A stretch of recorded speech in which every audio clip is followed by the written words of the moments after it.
스베틀라나는 입안의 씁쓸한 맛이 감도는 느낌과 함께 의식을 되찾았다. 목이 마르고 구역질이 날 것 같았다. 머리가 지끈거렸고, 아니, 주위 전체가 울리는 듯했다. 처음에는 자신이 어디에 있는지조차 알 수 없었다. 하지만 분명히 누운 상태였고 무척이나 좁았다. 스베틀라나는 몸을 움직이려 했고 공포에 사로잡혀 그대로 굳어버렸다. 자신이 어떤 좁은 공간 안에 있다는 걸 깨달았다. 발끝은 단단한 무엇인가에 닿아 있었고 정신이 점차 맑아졌지만 머릿속은 여전히 무거운 생각들로 가득했다. 그 생각들은 쉽게 정리되지 않았다. 누군가를 불러야겠다고 생각했지만 그곳은 칠흑같이 어두웠다. 이 어둠이 공간의 특성인지 아니면 시력이 따라주지 않는 건지 알 수 없었다. 공포가 다시 밀려왔다. 그녀는 손끝으로 주변을 더듬어 보았다. 곧장 부드럽고 매끈한 천, 정확히는 아틀라스 원단에 닿았다. 오른손 뒤로는 움직이지 않는 벽이 느껴졌다. 혹시 정말로 자신이 관 속에 있는 건가? 스베틀라나는 순간적으로 어지러움을 느꼈고 숨이 가빠졌다. 입술을 벌려 무언가 말하려 했지만 목소리는 나오지 않았고 점점 더 공포에 사로잡혔다. 몸은 말을 듣지 않았다. 강력한 약물의 영향이었다. 누군가 그녀를 죽은 것처럼 보이게 만든 것이다. 스베틀라나가 실린 관은 험한 묘지기를 따라 몇십 미터를 흔들리며 달리던 배 안에 있었다. 갑자기 차량이 멈췄다. 운전석 문이 열리는 소리가 들리고 금속 문이 스치는 소리도 들렸다. 구조의 기미와 동시에 두려움이 밀려들었다. 곧 관이 조심스럽게 차량에서 내렸다.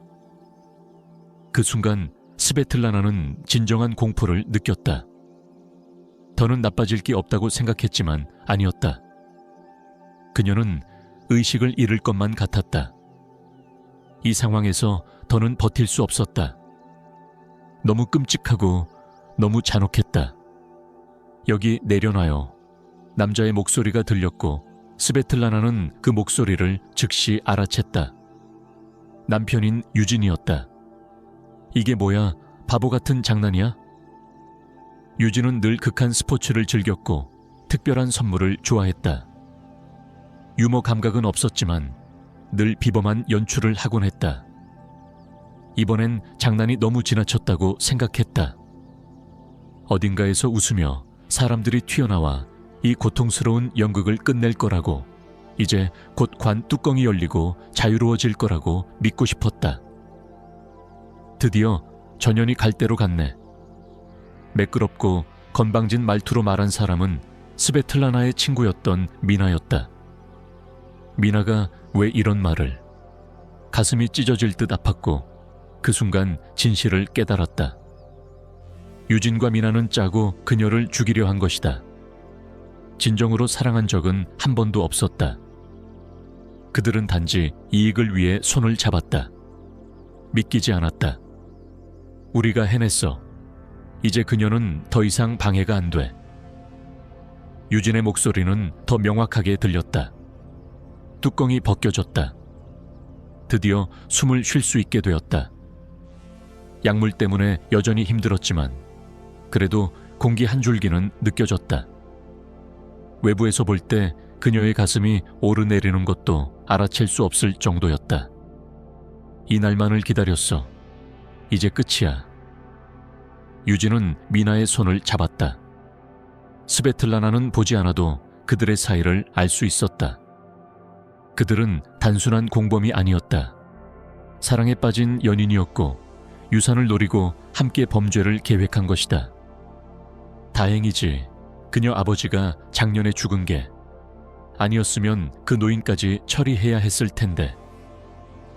유진은 목소리를 낮추며 말했다. 근처에 묘지 일꾼들이 있기 때문이었다. 개 짖는 소리가 들렸다. 늙은 묘지직이 윤철의 개인 복희였다. 관을 향해 짖으며 사람들 사이를 오갔다. 그게 좀 조용히 시켜요. 미나가 날카롭게 소리쳤다. 지금은 고별의 순간이에요. 죄송합니다. 윤철이 쉰 목소리로 사과하며 개를 향해 소리쳤다.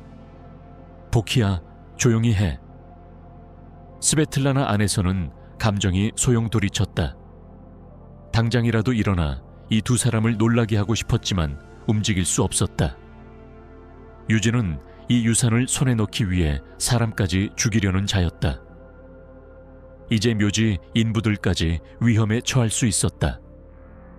감정적으로 반응하는 순간 누군가의 생명이 위협받을 수 있었다. 돈이 걸려 있다면 유진은 몇 명쯤 더 묻는 일쯤은 아무렇지도 않게 할 인간이었다. 장례식에 온 사람은 미나와 유진뿐이었다. 다른 사람들은 아마 초대받지 못했을 것이다.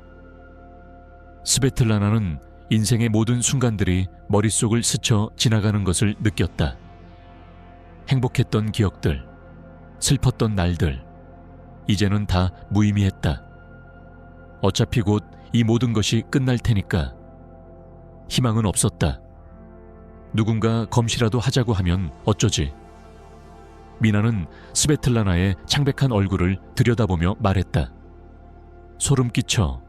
진짜 사람 같지도 않아. 꼭 인형이야. 유진은 그녀를 안심시키려 했다.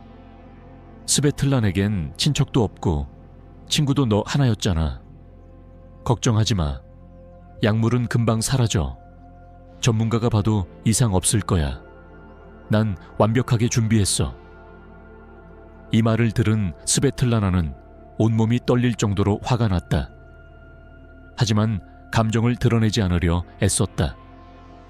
땀이라도 흘리면, 홍조라도 띠면 그 자리에서 바로 죽임을 당할 수 있었다. 언제 끝나는데? 유진은 무덤 바닥에서 일하던 윤철과 그의 젊은 조수 준호에게 물었다. 20분쯤 걸릴 겁니다. 라고 땅속에서 대답이 돌아왔다. 좋아, 우리 가자.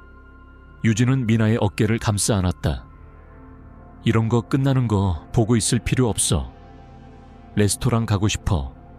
이런 데 있으니 힘이 쭉 빠지네. 그녀는 거만한 어조로 말하며 고급스러운 가죽 코트를 고쳐 입었다.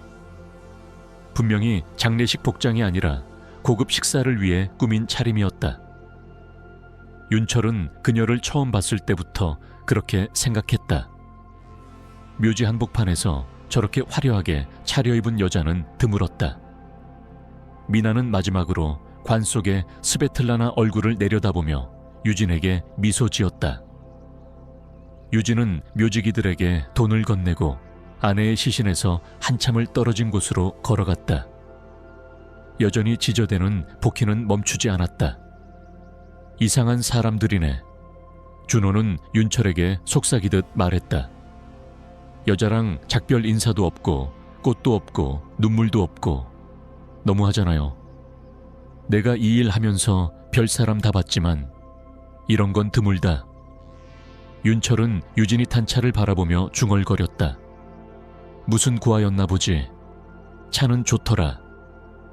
복희야, 이리 와. 윤철은 걔에게 다시 호통을 쳤다. 평소엔 얌전하던 복희가 오늘따라 이상했다. 관 주위에서 꼬리를 흔들고 낑낑거리며 떨어지질 않았다.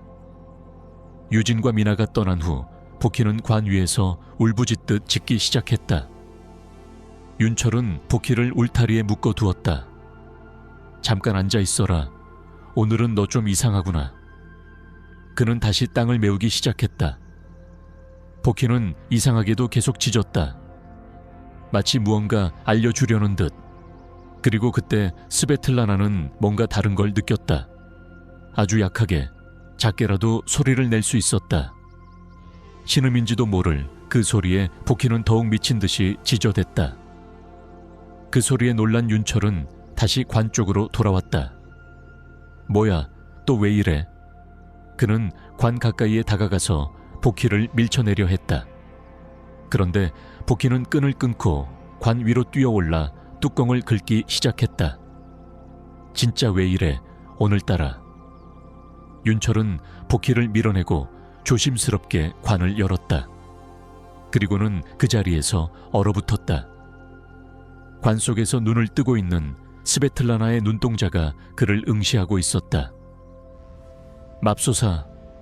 윤철은 떨리는 손으로 성호를 그으며 믿기지 않는 현실을 마주했다. 스베틀라나는 입술을 떨며 말도 안 되는 소리를 중얼거렸다. 그 자들 없어요? 누구? 그 사람들 미나랑 유진. 윤철은 순간 분노로 주먹을 불끈 쥐었다. 그 나쁜 놈들, 정말 살인자들이잖아. 그는 욕설이 튀어나올 뻔했지만 가까스로 참았다. 지금 바로 병원 가야 해요. 괜찮으세요? 조금 숨 쉬는 건 괜찮아졌어요. 그녀는 손을 들어 그를 말렸다. 아무에게도 말하지 마세요. 아직은 안 돼요. 알겠어요. 당신 말대로 할게요. 윤철은 그녀를 부축해 무덤에서 끌어올렸다. 스베틀라나는 눈물 범벅이 된 채 땅을 손으로 붙잡고 기어 올라왔다. 사방엔 무덤과 묘비, 수많은 고인들의 사진이 있었고 그 사이에 자신도 들어갈 뻔했다는 사실이 더더욱 공포로 다가왔다. 제발 여기서 데려가 주세요. 제발요. 그녀는 울먹이며 얼굴을 감싸고 주저앉았다. 윤철은 잠시 고민하다 그녀를 자신의 숙소로 데려가기로 결심했다. 무덤 정리는 내일 새벽에 몰래 하면 될 일이었다. 허름한 숙소로 돌아온 스베틀라나는 의자에 풀썩 앉았다. 어젯밤까지만 해도 고급스러운 2층 저택에서 남편과 함께 결혼기념일을 축하하던 자신이 오늘은 살아남기 위해 낯선 노인의 도움을 받아야 하는 상황이라니. 잠깐 기다려봐요. 따뜻한 차라도 마셔요. 몸을 좀 녹여야 해. 윤철은 주전제 물을 올리고 다정한 손길로 그녀를 챙겼다. 지금은 술보다 정신을 차리는 게 먼저예요. 당신 몸속에 약물이 남아있을 수도 있으니까. 남편이 저한테 뭔가를 먹였어요. 아마 와인에 섞은 것 같아요. 정신이 흐릿해지고 그냥 그대로 잠들었죠. 스베틀라나는 이마를 짚었다. 당신만이 지금 내가 믿을 수 있는 유일한 사람이에요. 제발 조금만 돈을 빌려주세요. 반드시 갚을게요. 저 사실 굉장히 부자예요. 그래서 그들이 저를 죽이려 한 거예요. 윤철은 충격을 받은 듯 그녀를 바라봤다.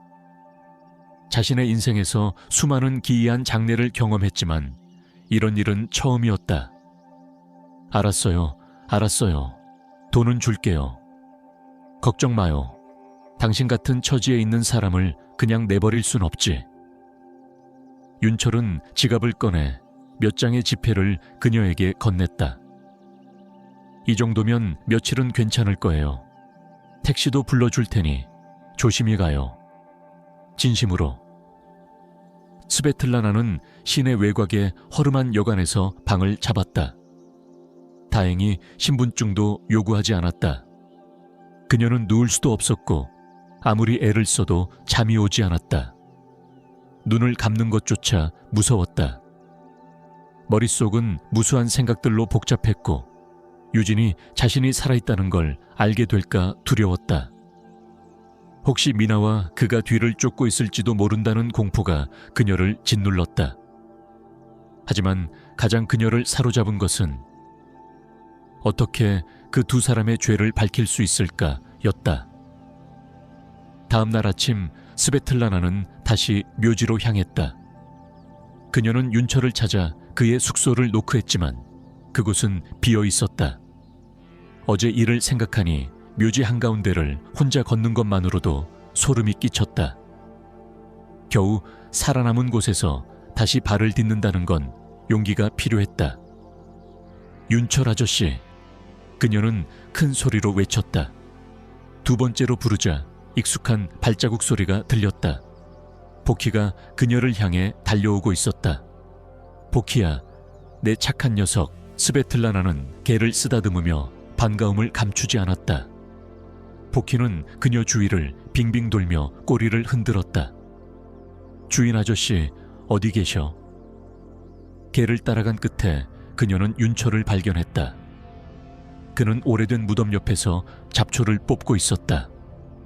마음이 바뀌었나 보네. 그는 인사 대신 그렇게 말했다. 맞아요. 그리고 이번엔 진짜 도움이 필요해요. 스베틀라나는 무릎을 굽혀 그의 곁에 앉았다. 그녀는 두 손으로 잡초를 잡아당겼지만 잘 뽑히지 않았다. 이런 일은 처음이었다. 그러나 흙을 만지는 것만으로도 어딘가 마음이 가라앉았다. 이걸로 해. 윤철은 작은 호미를 건넸다. 발 조심하고. 이제 어떻게 할 거죠? 유진을 겁줘야 해요. 아저씨가 저 눈 뜨는 걸 봤다고 말하세요. 나를 살아있는 채로 묻었다고요. 아저씨, 조수도 그 장면을 봤다고 하세요. 그러면 유진은 입막음을 시도할 수밖에 없을 거예요. 스베틀라나는 윤철이 그와 만날 자리를 만들고 대화를 녹음하게 할 작전을 구상했다. 돈을 요구하세요. 큰 돈을. 그는 말이 많아요. 자신이 얼마나 대단한지 자랑하기 좋아하죠. 결혼할 때도 도시 전체에 떠들었어요. 그러니까 분명히 말실수를 할 거예요. 그걸 녹음하면 끝이에요. 위험하진 않겠지? 윤철은 약간 걱정된 눈빛으로 그녀를 바라봤다. 괜찮아요. 저는 멀리서 지켜볼게요. 제가 살아있는 걸 보면 아마 넋이 나갈 거예요. 30분 후 세 사람은 숙소 안에 모여 있었다. 그럼 전화할게. 윤철은 심호흡을 하고 유진의 번호를 눌렀다. 당신이 아내를 산채로 묻었다는 걸 알아요. 오늘 오후 4시에 내 숙소로 오세요. 짧고 강렬한 문자를 보냈다. 뭐래? 스베틀라나는 그의 손에 땀이 배어 있는 걸 보며 물었다. 딱 한마디, 알았어. 유진은 전혀 반박하지 않았다. 겁에 질렸을 것이다. 윤철은 마을 지구대에 연락해 믿을 만한 파출소장 강 형사를 불렀다. 그는 마을을 진심으로 아끼는 사람이었고 주민의 말을 귀담아 듣는 유일한 공무원이었다. 스베틀라나의 이야기를 듣고 그는 혀를 찼다. 정말 대담하군요. 이런 계획을 꾸미다니. 곧 직접 확인하게 될 거예요. 그녀는 자신 있게 말했다. 유진은 정확히 약속 시간에 나타났다. 문을 닫으며 그는 비웃듯 말했다. 늙은이 주제에 간이 크군. 하루 만에 협박질이라니. 이런 기회 인생에 한 번 올까 말까지. 윤철은 이를 악물며 응수했다. 그 앞에 선 유진은 여전히 오만했고 윤철의 분노를 자극했다. 이거나 받아. 말은 필요 없어. 유진은 두툼한 가방을 내밀었다. 만약 소문이라도 돌면 제일 먼저 의심받는 건 너야. 네 무덤도 여기 파버릴 수 있어. 그녀한테 왜 그런 짓을 했어? 얼마나 고통스러운 죽음인지 알기나 해? 윤철은 분노를 억누르며 물었다. 그 여자가 움직였다고. 그럼 약이 덜 풀린 거네. 잠든 사이 숨이 끊기길 바랐는데. 뭐 어차피 상관없어. 넌 이제 공범이야. 날 신고하면 너도 끝이야. 내가 그 여자랑 왜 결혼한 줄 알아? 그 돈 때문이지. 어차피 고상한 척만 했던 철없는 공주였다고. 유진이 등을 돌려 문을 열자 문 너머에 경찰 제복을 입은 강 형사와 그 옆에서 살아있는 스베틀라나가 서 있었다. 이제는 도망칠 곳도 없어요. 스베틀라나는 그를 향해 뺨을 후려쳤다. 유진은 순간 당황했지만 이내 도망치려 했다. 대문을 향해 전력 질주했으나 실패였다. 복희야, 잡아. 윤철의 외침에 복희가 날렵하게 튀어나가 유진의 다리를 덮쳤다. 그는 바닥에 넘어졌고 복희는 그의 바지를 물어뜯었다. 이 미친 개 좀 떼. 유진은 소리쳤지만 아무도 도와주지 않았다. 미나는 스베틀라나는 윤철에게 속삭였다. 대화 다 녹음됐어? 당연하지. 그는 전화기를 들어올리며 씩 웃었다. 이제 이 두 인간은 끝났어. 유진과 미나가 체포된 후 스베틀라나는 마침내 깊은 숨을 내쉴 수 있었다. 그녀는 차분하게 진술을 마치고 수사당국의 절차를 기다리기로 했다. 미나와 유진이 교대로 조사를 받는 동안 스베틀라나는 일부러 마주치지 않으려 애썼다. 그들의 위선적인 말투나 억지 회개를 듣고 싶지 않았다. 유진은 여전히 오만했고 뉘우치는 기색 하나 없었지만 미나는 연기를 하고 있었다.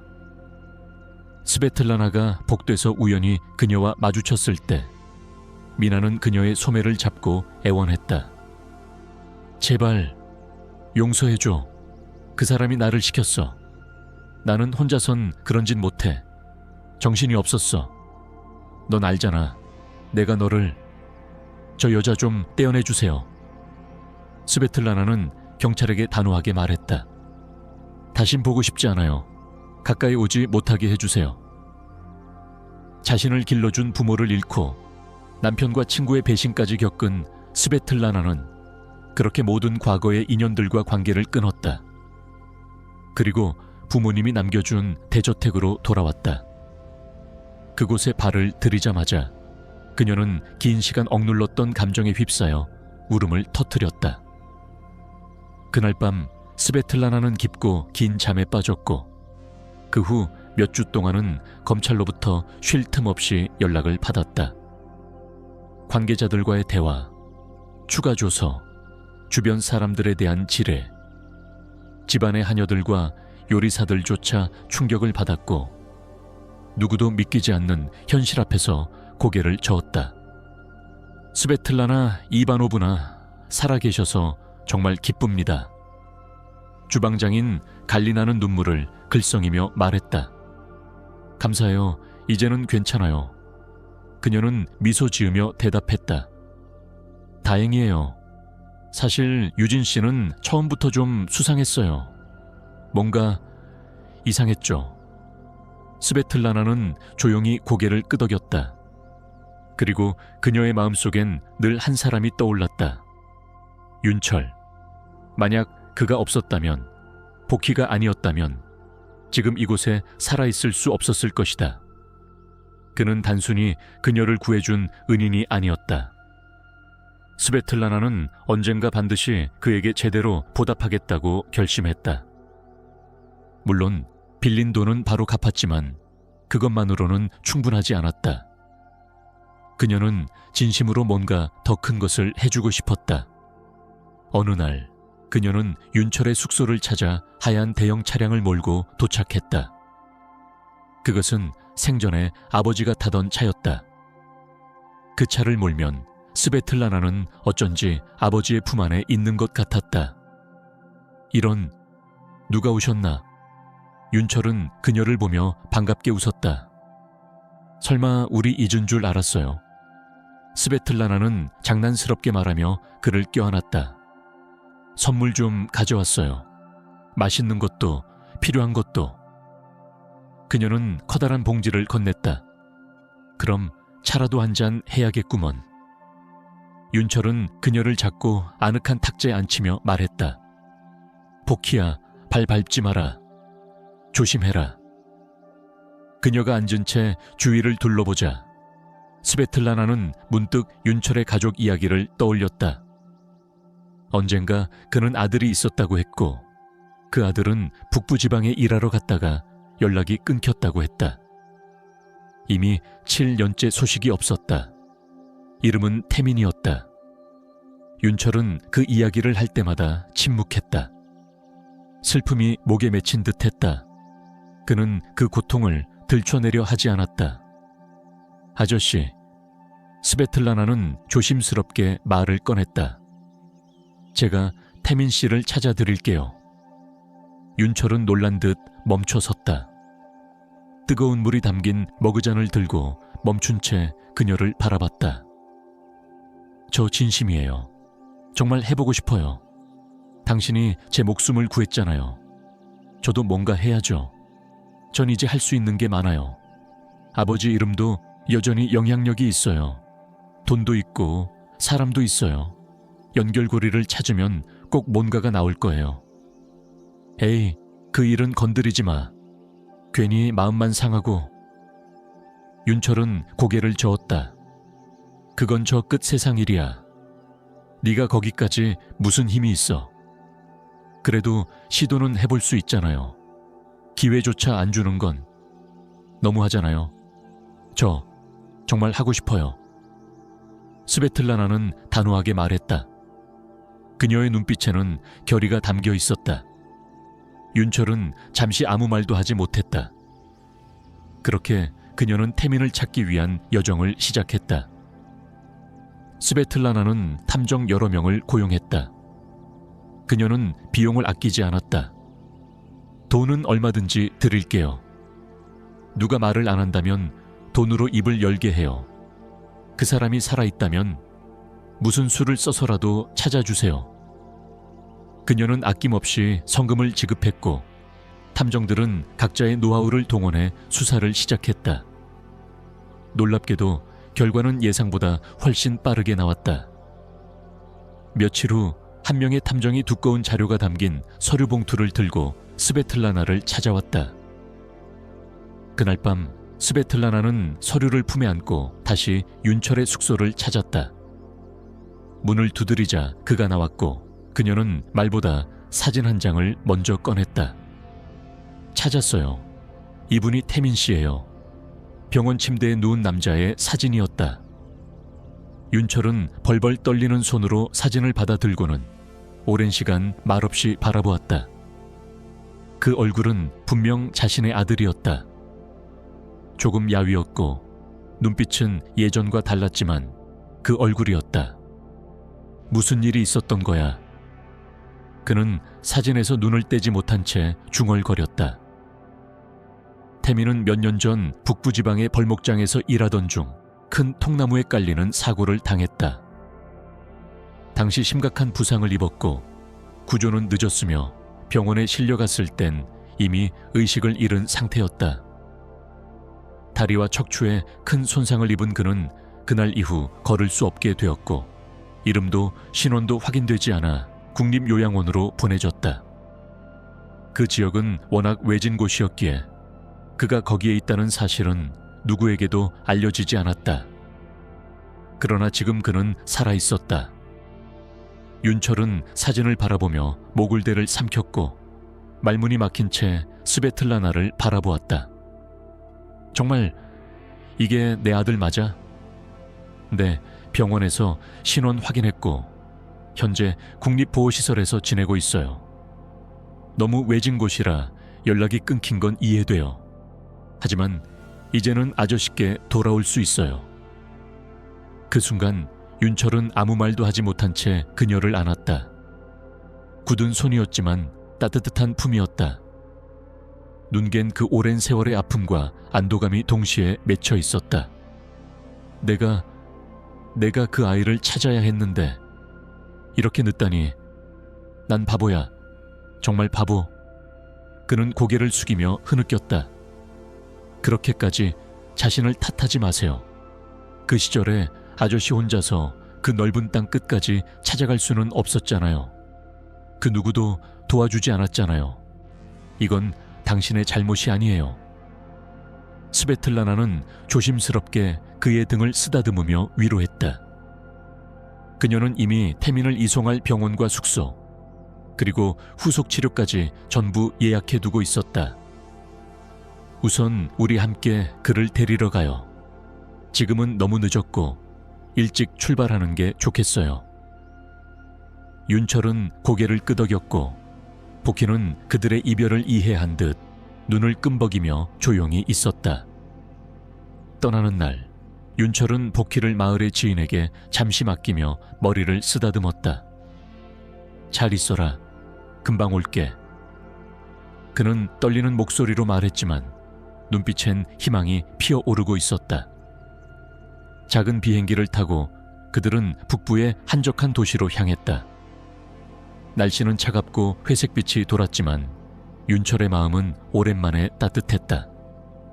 병원 복도를 걷는 그의 걸음은 무거웠다. 그는 문 앞에서 멈춰 섰고 깊게 숨을 들이켰다. 걱정 마세요. 태민 씨는 당신을 기뻐할 거예요. 스베틀라나는 그의 팔을 살짝 잡아주며 미소 지었다. 병실 안에는 4개의 침대가 있었고 그중 하나에 태민이 누워 있었다. 그의 눈동자는 창밖을 바라보고 있었고 아버지와 낯선 여인이 들어오는 것을 보며 고개를 돌렸다. 태민아. 윤철은 가까이 다가가며 손을 내밀었다. 아버지다. 태민은 눈을 크게 뜨며 그를 바라보다가 느리게 손을 내밀었다. 순간 둘은 말없이 서로를 끌어안았다. 감정이 터져나와 서로의 어깨를 부여잡은 채 흐느꼈고 그들의 재회는 모든 말보다 강렬했다. 그 광경을 바라보던 스베틀라나는 더 이상 참지 못하고 눈물을 훔쳤다. 병실에 있던 다른 환자들도 고요한 미소를 지으며 이 장면을 지켜봤다. 어떤 이들은 부러운 눈길을 보냈고 어떤 이들은 손을 맞잡은 채 기도하듯 눈을 감았다. 귀국 비행기에서 윤철은 여전히 혼잣말처럼 중얼거렸다. 그 아이가 날 원망하지 않을까 무서웠어. 난 어릴 때부터 그 아이한테 엄격했지. 힘들게 살았고 같이 묘지일도 시켰고 좋은 삶은 못 줬어. 그래서 더 마음에 걸렸지. 그런 말 마세요. 태민 씨는 아저씨를 원망하지 않아요. 오히려 그리웠을 거예요. 아무리 세월이 흘러도 가족은 가족이에요. 스베틀라나는 그를 다정하게 바라보며 대답했다. 게다가 우리가 태민 씨를 그냥 두지 않을 거잖아요. 최고의 병원에 입원시키고 상태도 체크할 거예요. 그가 다시 걷게 될 수도 있어요. 스베틀라나는 아버지의 오래된 지인을 통해 국내 최고의 재활병원에 자리를 마련했고 며칠 후 태민은 정밀 검사를 받았다. 전문의인 김 원장은 결과지를 꼼꼼히 검토하고 조용히 말했다. 수술은 가능합니다. 다만 시간도 걸리고 위험 부담도 있죠. 그래도 회복 가능성은 있습니다. 완전히 걸을 수 있을 가능성도 높아요. 윤철은 들썩이는 가슴을 진정시키며 고개를 끄덕였고 태민은 그 말을 듣고 손을 꼭 쥐었다. 그럼 얼마나 기다려야 하나요? 수술 순서 말이에요. 무슨 순서요? 김 원장은 웃으며 말했다. 이번 주 목요일입니다. 바로 수술 들어갈 겁니다. 그날 이후 스베틀라나와 윤철은 병원 복도를 끝없이 걸었다. 초조한 마음에 커피도 목으로 넘어가지 않았다. 아휴, 언제 끝나려나. 윤철은 병실 문 앞에서 발을 동동 굴렀고 그때 수술실에서 간호사가 나왔다. 지금 바로 수혈이 필요해요. 혈액형이 어떻게 되시죠? 스베틀라나가 자신의 혈액형을 말하자 간호사는 눈을 빛내며 그녀를 수술실 쪽으로 데려갔다. 그 후 체혈을 마친 스베틀라나는 간호사와 담당 의사로부터 뜻밖의 제안을 받았다. 두 분 혹시 친척 관계세요? 혈액이 거의 일치해서요. 이런 경우 흔치 않아요. DNA 검사 한번 해보시는 건 어때요? 스베틀라나는 의사의 말을 듣고도 당장 윤철에게는 그 내용을 전하지 않았다. 머릿속에서 무언가 번뜩였고 동시에 감정이 얽히고 설켜 잠시 생각을 정리할 필요가 있었다. 자신이 살아남은 것만으로도 기적이었는데 이제 또 다른 인생의 비밀이 문 앞에 와 있었다. 만약 그 의사의 추측이 맞는다면 태민은 단지 구해준 은인의 아들이 아닌 바로 자신의 친오빠일 수도 있었다. 그녀는 혼란스러웠지만 감추지 않기로 결심했다. 수술이 끝나고 며칠 뒤 태민이 일반 병실로 옮겨진 것을 확인한 스베틀라나는 조심스럽게 병실을 찾았다. 잘 지내요. 그녀가 웃으며 인사하자 침대에 누운 태민은 그녀를 보며 미소 지었다. 응, 아버지는 언제나 내 곁에 있어줘. 그게 너무 좋았어. 사실 처음엔 꿈인 줄 알았어. 아버지를 다시 보는 게. 스베틀라나는 그 말에 가슴이 뭉클해졌다. 그들에게 흘러간 세월이 얼마나 길었는지, 그 시간 동안 각자가 얼마나 외로웠을지를 떠올리자 자연스레 눈시울이 붉어졌다. 그녀는 자리 옆에 앉으며 조용히 말했다. 태민 씨, 혹시 DNA 검사해보는 거 괜찮을까요? 그는 놀란 눈으로 그녀를 바라보았고 그녀는 곧바로 이유를 설명했다.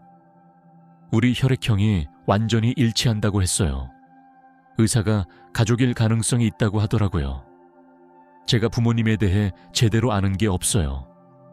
하지만 들은 건 있어요. 제가 태어났을 때 쌍둥이였고 오빠가 있었는데 병원에서는 그 오빠가 죽었다고 했대요. 그리고 제 친어머니는 출산 중에 돌아가셨고요. 그 이야기를 들은 태민은 말을 잇지 못했다. 그는 천장을 바라보다가 다시 그녀를 바라봤다. 그럼 설마 네가... 그래요. 검사해보면 분명해질 거예요. 하지만 저는 그 결과가 어떻게 나와도 기뻐요. 당신이 나의 오빠라면 이제는 다시는 헤어지지 않을 거예요. 검사 결과는 며칠 후 나왔다. 윤철, 스베틀라나, 태민 세 사람은 병실에서 함께 봉투를 열었다. 종이 위에 명확히 적힌 문구 99.9% 일치. 스베틀라나는 그 종이를 든 채 입을 가렸다. 태민은 숨을 내쉬며 말했다. 그럼 우린 진짜 남매야. 윤철은 그제야 고개를 떨구며 조용히 중얼거렸다. 나는 사실 이 퍼시빌리티에 대해 조금은 예감하고 있었어. 네가 DNA 이야기를 꺼냈을 때부터. 내 어머니 가영이는 아이 둘을 낳기로 되어 있었지. 쌍둥이였어. 남자아이 그리고 여자아이. 근데 병원에선 내 여동생은 태어나자마자 죽었다고 했고 가영이는 그 자리에서 세상을 떠났지. 나는 너무 충격을 받아서 병원에 소리 지르고 난리를 쳤어. 고소하겠다고 으름장을 놓았지만 아무도 책임지지 않았어. 힘없는 내가 뭘 할 수 있었겠니. 결국 딸은 없는 셈치고 아들 하나만 데리고 집에 돌아왔지. 지금 생각하면 어쩌면 병원 측에서 뭔가 숨긴 게 아니었나 싶다. 스베틀라나는 입술을 꼭 다물고 눈물을 참았다. 그 병원은 오래전부터 그들의 집안과 인연이 있던 곳이었다. 아마 그녀의 양부모가 병원에 압박을 넣었을 가능성도 있었다. 혹시라도 의료 과실이나 스캔들이 밝혀질까봐, 혹은 돈과 권력으로 모든 걸 조용히 만들고 싶어서. 우리 부모님, 적어도 겉으론 항상 선하게 행동했어요. 아버지는 기부도 많이 하셨고 병원 운영도 도왔고, 하지만 이런 식으로 아이 하나를 빼앗았을 줄은 상상도 못했어요. 내가 그날 죽은 게 아니었다면 아마 평생 진실도 몰랐을 거예요. 태민은 침묵하다가 천천히 손을 뻗어 스베틀라나의 손을 잡았다. 이제 됐어. 우리가 다시 만났잖아. 난 지금이 너무 행복해.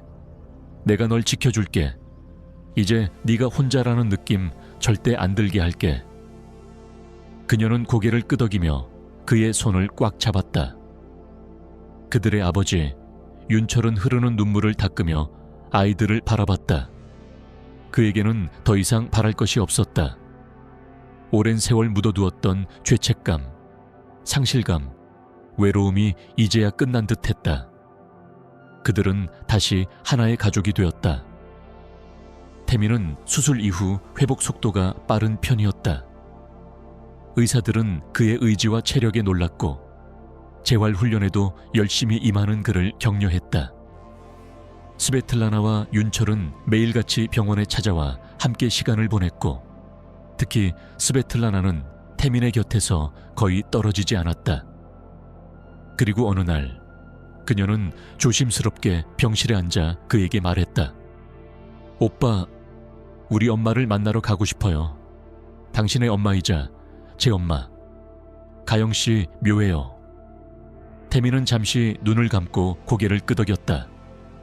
그래, 나도 너무 오래 안 갔어. 벌써 7해가 지났지. 가야지. 가야 해. 며칠 후 스베틀라나는 아버지와 오빠를 차에 태우고 묘지로 향했다.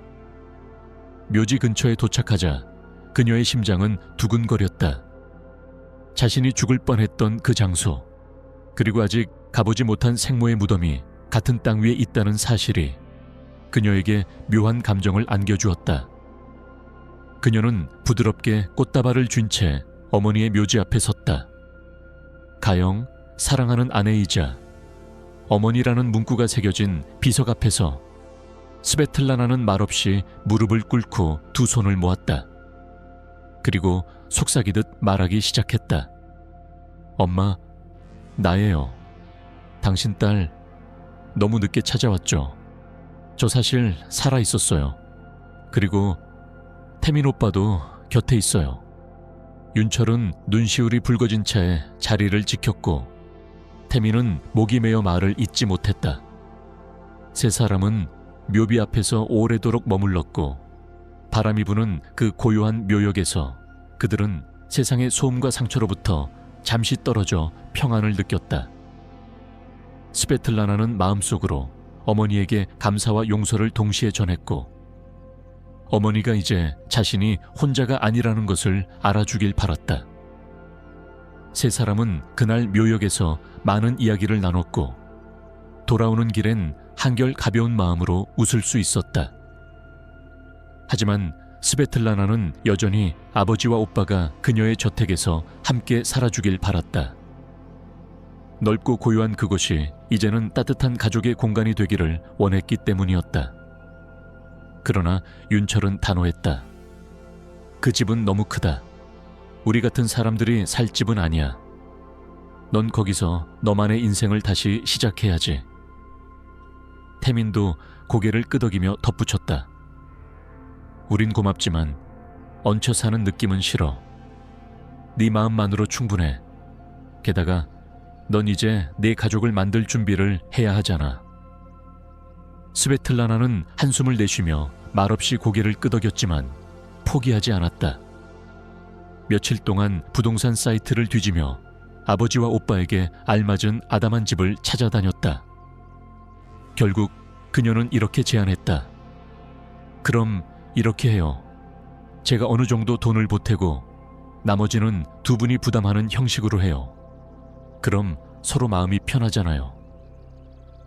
윤철은 딸의 진심을 거절하지 못했고 태민도 미소 지으며 수락했다. 가족을 위한 공간이 진짜 가족이 된 이들을 위한 보금자리가 드디어 마련된 것이었다. 그러던 어느 날 새벽 전화벨 소리에 스베틀라나는 깨어났다. 화면에는 검찰청이라는 발신 표시가 떠 있었다. 가슴이 철렁 내려앉은 그녀는 전화를 받았고 전에 들은 말은 충격적이었다. 유진이 수감 중 탈주했습니다. 교도소 이송 과정에서 무장한 재소자들과 함께 도주했습니다. 스베틀라나 이바노브나 보복 가능성이 있으니 각별히 조심하십시오. 그녀는 손에서 휴대폰을 떨어뜨릴 뻔했고 바로 집안의 모든 문과 창문을 확인하러 뛰어갔다. 한여들에게도 즉시 알렸고 경비 강화 지시를 내렸다. 수상한 사람을 보면 바로 나한테 알려줘요. 농담도 방심도 절대 안 돼요. 경호원을 고용하시는 게 좋겠습니다. 한 직원의 말에 그녀는 정신이 번쩍 들었다. 너무 당연한 조치였지만 지금껏 그것조차 생각 못한 것이 후회스러웠다. 다음 날부터 스베틀라나는 여러 명의 경호원 후보를 인터뷰하기 시작했다. 하지만 대부분은 건방지거나 허세에 가득 차 있었으며 그녀를 돈 많은 여자로만 보는 시선을 감추지 못했다. 그러던 중 한 남자가 들어왔다. 그는 조용했고 단정했으며 쓸데없는 아첨이나 허세가 없었다. 흉터 때문에 놀라지 마세요. 예전엔 소방관이었습니다. 구조 중 화재 사고를 당해 이렇게 됐어요. 그의 이름은 재하였고 나이는 33. 그는 예전 직업과 자신의 실수, 그리고 상처를 솔직히 털어놓았다. 예전엔 정의감이 넘쳤죠. 매뉴얼도 무시하고 구조에만 집중했어요. 그러다 이런 얼굴이 됐고 아내도 떠났습니다. 흉터가 영원히 남는다는 걸 안 뒤에요. 그는 자신의 연약함까지 숨기지 않았다. 죄송해요. 너무 사적인 이야기였죠. 근데 지금은 안전을 최우선으로 생각합니다. 이 집엔 즉시 경찰로 연결되는 비상 시스템을 설치해야 해요. 지금 상황에선 필수입니다. 그의 진지한 말투와 프로다운 조언에 스베틀라나는 처음으로 안도감을 느꼈다. 당신, 지금까지 만난 사람들 중 가장 신뢰가 가요. 그녀는 조용히 미소 지었고 인터뷰는 2시간이 넘게 이어졌다. 그는 단순한 경호원처럼 보이지 않았다.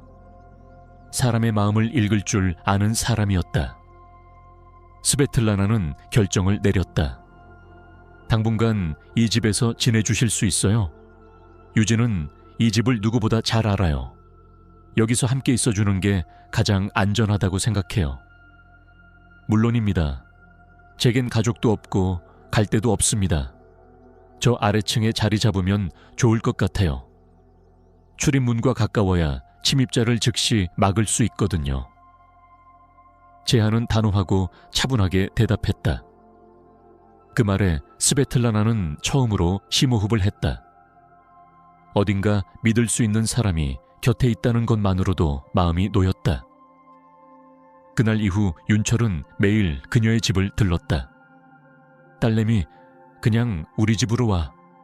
거긴 너무 넓고 위험해. 우리 집은 좁아도 한눈에 다 보여. 숨을 데가 없어. 아빠, 괜찮아요. 여기 함께 있는 사람이 있어요. 그 사람, 재하 씨가요. 나는 그 사람이랑 있으면 안심이 돼요. 그녀는 부엌 식탁에 앉아 커피를 마시며 웃었다.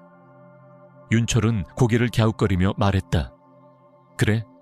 근데 그 양반 아주 우람하더라. 야무지고. 딸, 혹시 눈이 간 거 아니냐?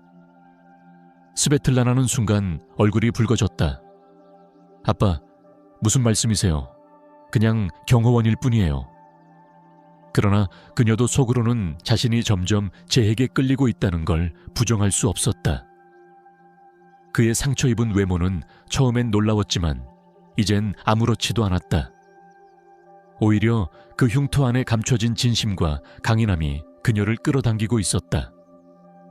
둘은 매일 함께 아침 식사를 했고 저녁엔 함께 뉴스를 보며 시시콜콜한 이야기를 나눴다.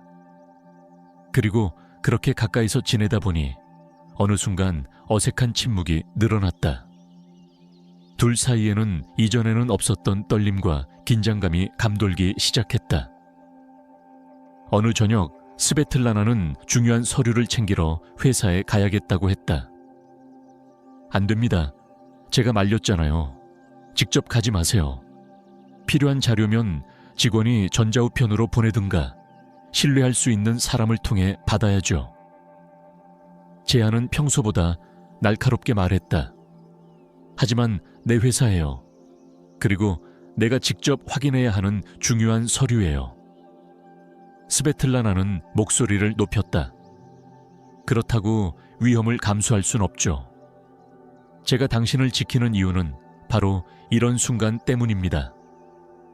극단적인 상황이라면 당신을 창고에라도 가둬둘 겁니다. 당신이 안전해야 하니까요. 그 말에 스베틀라나는 웃음을 터뜨렸다. 너무 놀라서 나온 웃음이기도 했고 재하가 진심이라는 것을 느낀 순간이기도 했다. 세상에 누가 나한테 이렇게 말해준 적 한 번도 없었어요. 너무 진지해서 오히려 웃겨요. 재하는 당황했지만 그 웃음에 잠시 긴장을 풀었다. 그날 이후 두 사람은 조금 더 가까워졌다. 점점 서로를 향한 마음을 숨기지 않게 되었고 어느 날 밤 스베틀라나는 저녁 식사를 마치고 말했다. 요즘 당신 뭔가 달라요. 무슨 일이에요? 제아는 숟가락을 내려놓고 조용히 그녀를 바라보았다. 사실 당신이 이제 남처럼 느껴지지 않아요. 난 원래 이런 관계 유지 못해요. 당신이 내게 너무 소중해졌어요. 걱정돼요. 그냥 경호원이기엔 난 당신을 너무 좋아하게 됐어요. 스베틀라나는 아무 말도 하지 않고 천천히 자리에서 일어났다. 그리고 눈물이 맺힌 채 그에게 다가가 그를 꼭 안았다. 나도 그래요. 나도 당신이 좋아요. 사실 너무 무서웠어요. 또다시 누군가를 믿는다는 게. 그런데 당신만큼은 믿을 수 있었어요. 그날 밤 두 사람은 서로의 품에 안긴 채 긴 시간 동안 침묵을 나눴다. 세상의 위협과 불안, 상처 모두 잊은 채였다. 그렇게 스베틀라나는 마음속에 새로이 자리 잡은 사람과 함께 미래를 바라보기 시작했다. 시간이 흘러 두 사람은 어느새 연인이 되었고 함께 사는 것이 자연스러운 일이 되어 있었다. 제아는 말없이 스베틀라나의 옆에서 늘 그녀를 지켰고 그녀도 제아의 존재에서 위로와 힘을 얻었다. 어느 날 제아는 그녀에게 말했다. 이제 우리가 조용히 며칠 정도 나가서 쉬는 게 어때요? 너무 고생만 했잖아요.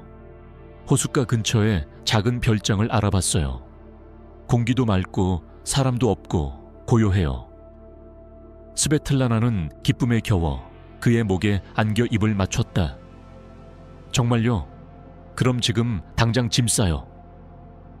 그들은 호숫가에서 며칠간 조용한 시간을 보냈고 그날 밤은 둘 사이에 아주 특별한 밤이었다. 처음으로 진심 어린 사랑을 나눈 밤. 그곳에서 나눈 사랑은 단순한 감정이 아니라 고통과 상처를 딛고 서로를 감싸 안은 하나의 약속이었다. 그리고 그 밤의 결과로 스베틀라나는 몇 주 뒤 병원에서 작은 생명을 품고 있다는 사실을 알게 되었다.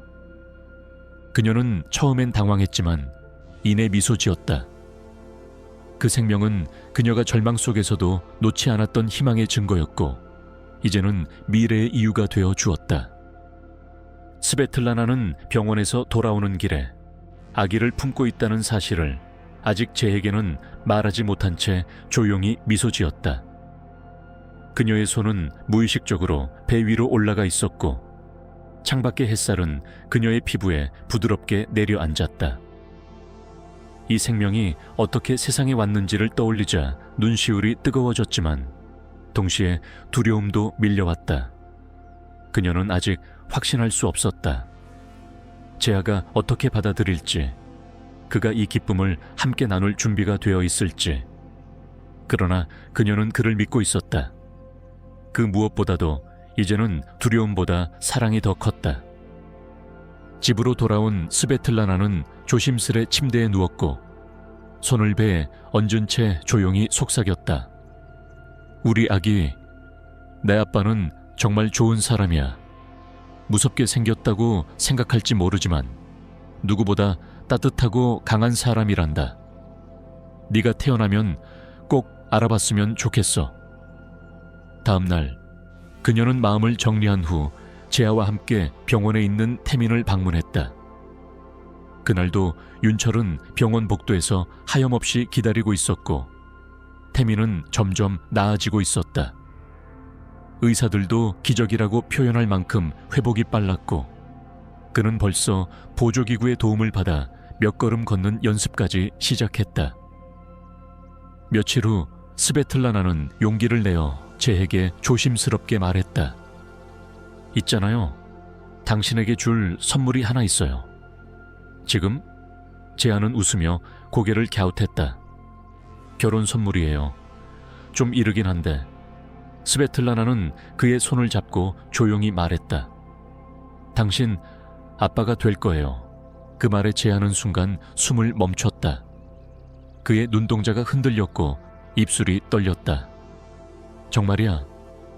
응, 병원에서 확인했어요. 몇 주 됐어요. 스베틀라나는 조용히 그의 가슴에 이마를 기대었다. 제아는 그녀를 껴안으며 말없이 눈을 감았다. 믿기지 않아.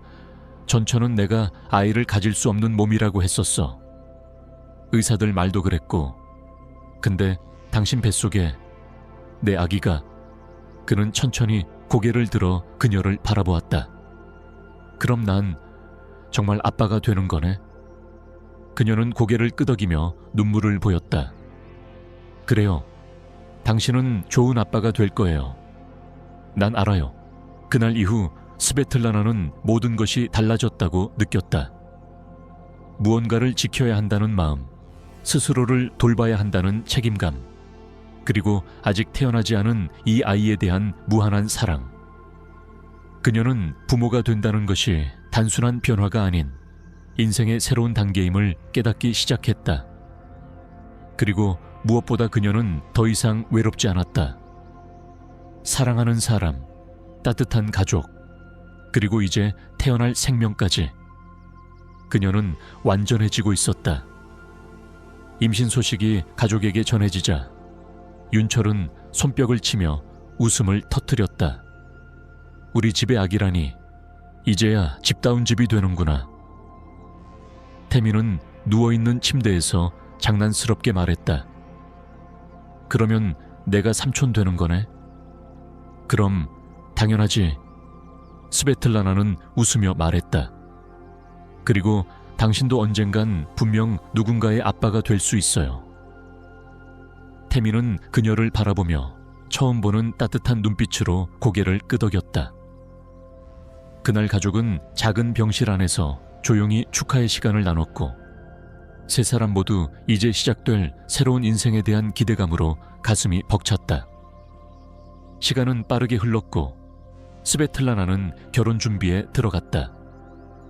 웨딩드레스 디자이너, 플로리스트, 헤어 아티스트까지 하나둘 불러오며 준비가 한창이었다.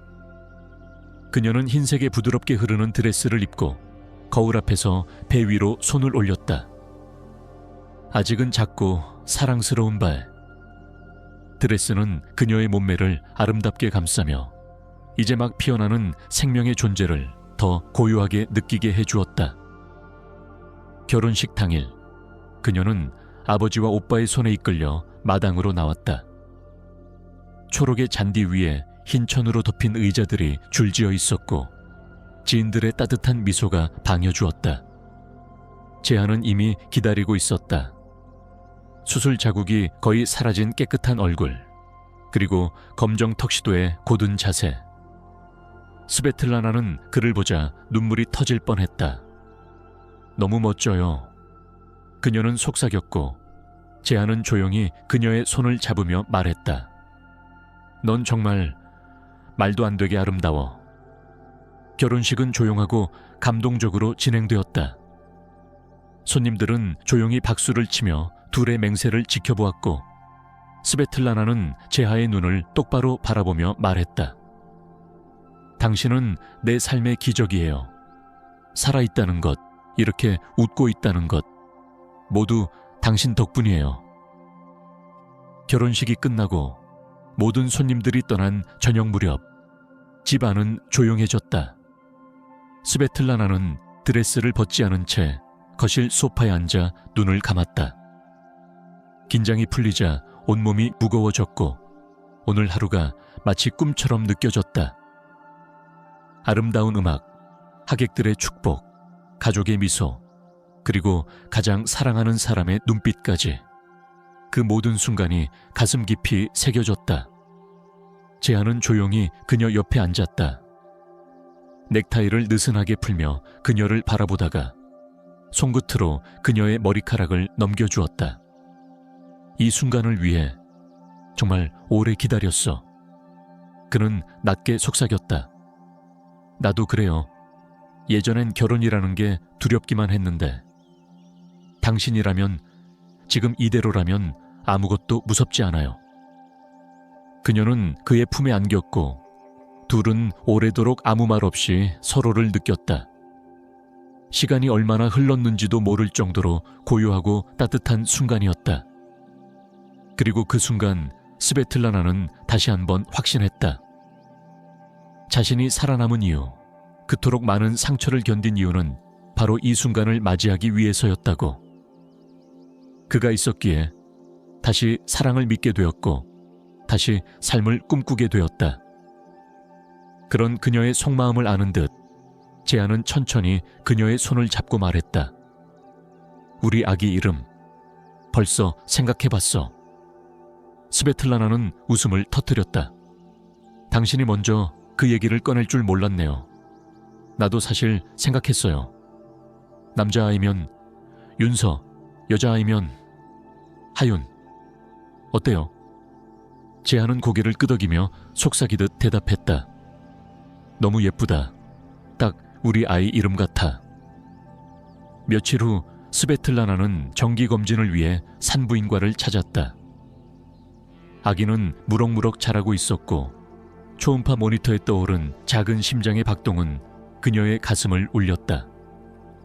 의사는 모두 정상이라며 미소 지었고 그녀는 눈물을 삼키며 고개를 끄덕였다. 병원을 나서는 길, 그녀는 잠시 벤치에 앉아 햇빛을 쬐며 생각에 잠겼다. 과거가 너무 아득하게 느껴졌다. 관 속에서 숨조차 쉴 수 없던 그날, 땅속 어둠 속에서 포기하려던 자신이 지금은 한 생명의 어머니가 되어 따뜻한 햇살을 받으며 웃고 있다는 사실이 너무도 믿기지 않았다. 그리고 그녀는 마음속으로 다짐했다. 앞으로 이 아이에게는 어떤 어둠도, 어떤 배신도, 어떤 고통도 닿지 않게 하리라. 자신이 당했던 모든 것을 이 작은 생명만큼은 절대 겪지 않도록 지킬 것이다. 그녀의 부모는 어쩌면 그 선택을 통해 그녀를 품에 안았을지 모른다. 그러나 이 아이에게는 그 어떤 조건 없는 사랑만을 줄 것이다. 그날 밤 그녀는 그 다짐을 제에게도 조심스럽게 전했다. 난 이 아이를 위해 뭐든 할 준비가 됐어요. 당신도 그렇죠? 제아는 그녀의 손을 꼭 잡고 고개를 끄덕였다. 우리 함께 지킬 거야. 어떤 일이 있더라도. 이후로도 시간이 흐르며 삶은 평온하고 단단하게 흘러갔다.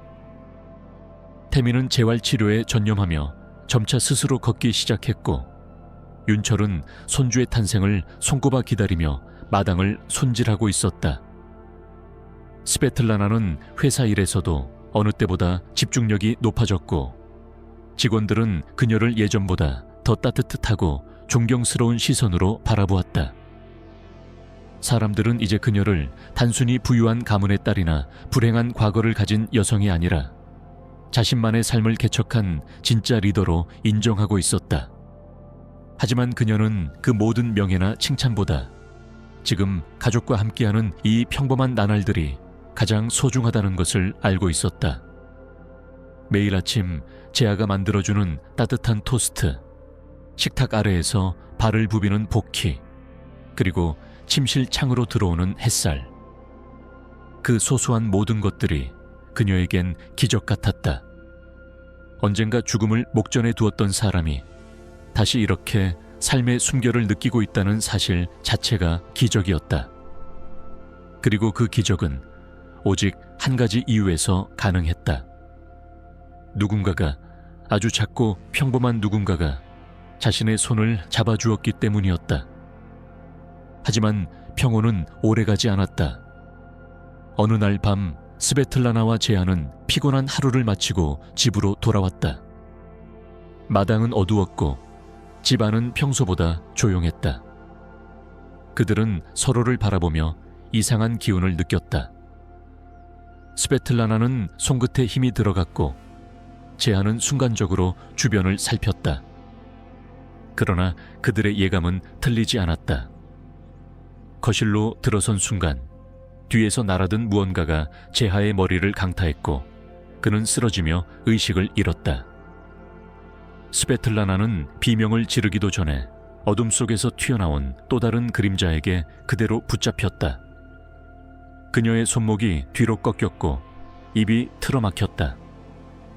그들은 쓰러진 재하를 질질 끌고 거실 한복판에 던져놓고 스베틀라나를 의자에 묶어버렸다. 그림자 속에서 익숙한 얼굴이 나타났다. 유진.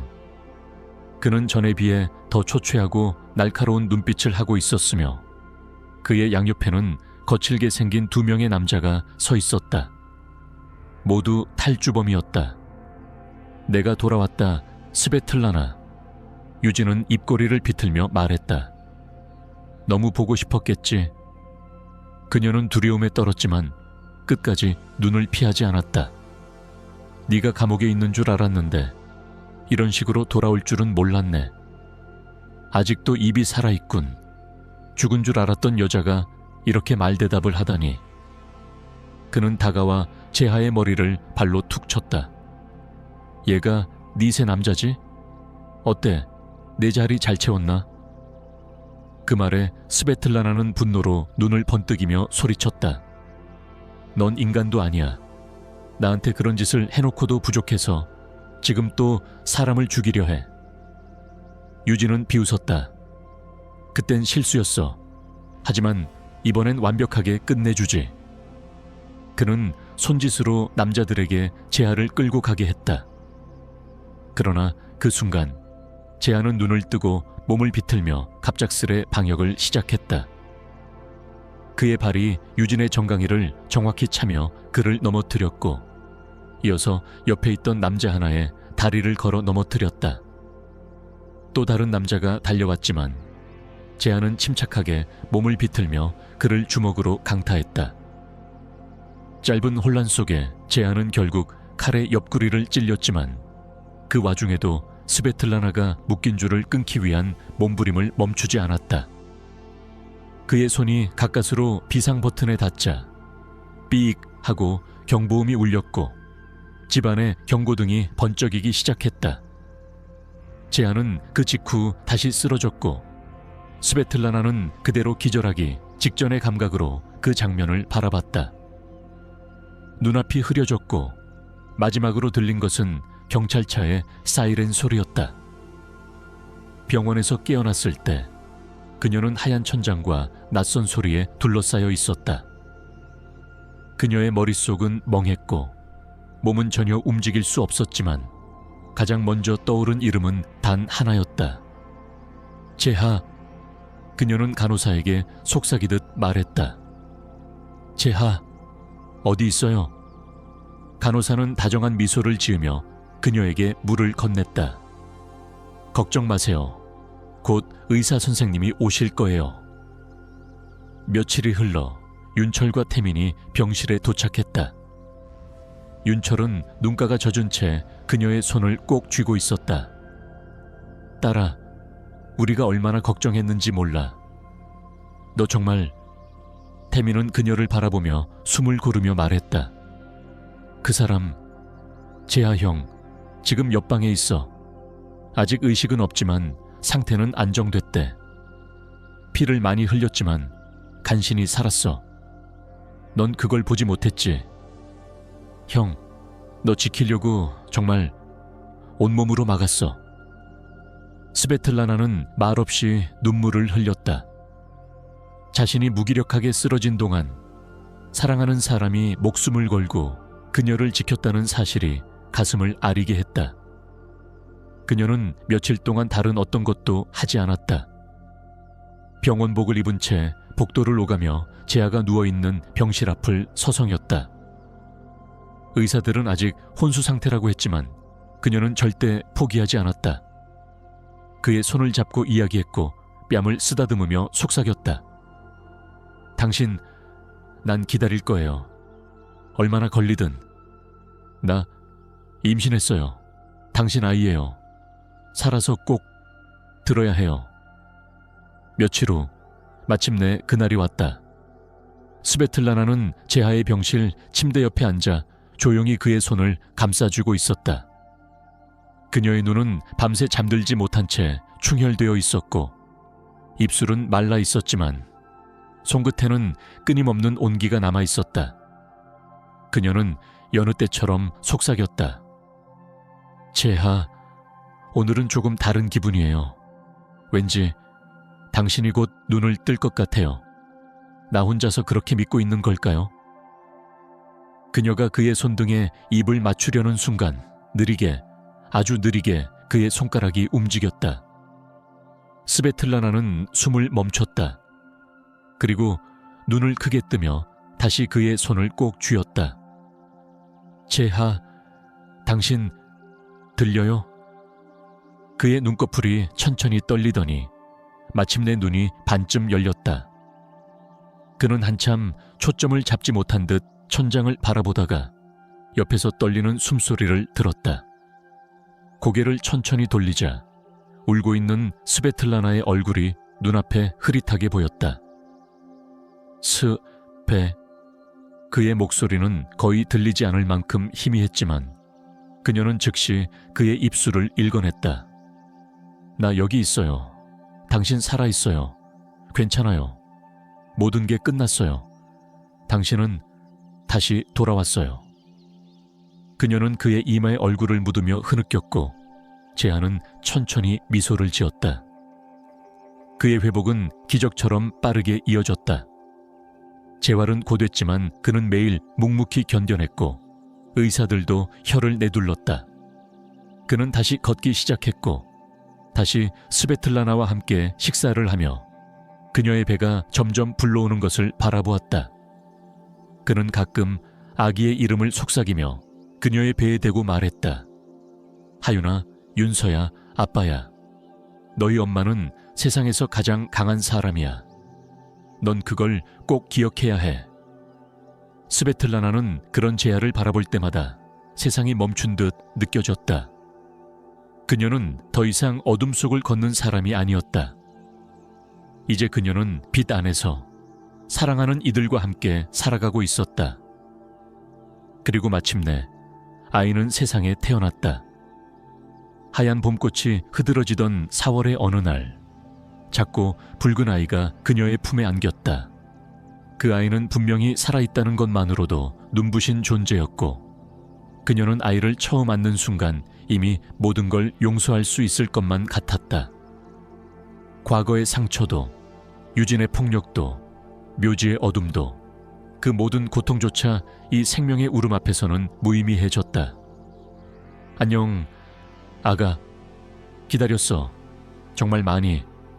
그녀는 아이의 이마에 입을 맞추며 속삭였고 재하는 그녀 옆에서 아이를 함께 안으며 말했다. 우리 딸, 잘 왔어. 정말 잘 왔어. 그들의 삶은 완전히 바뀌었다.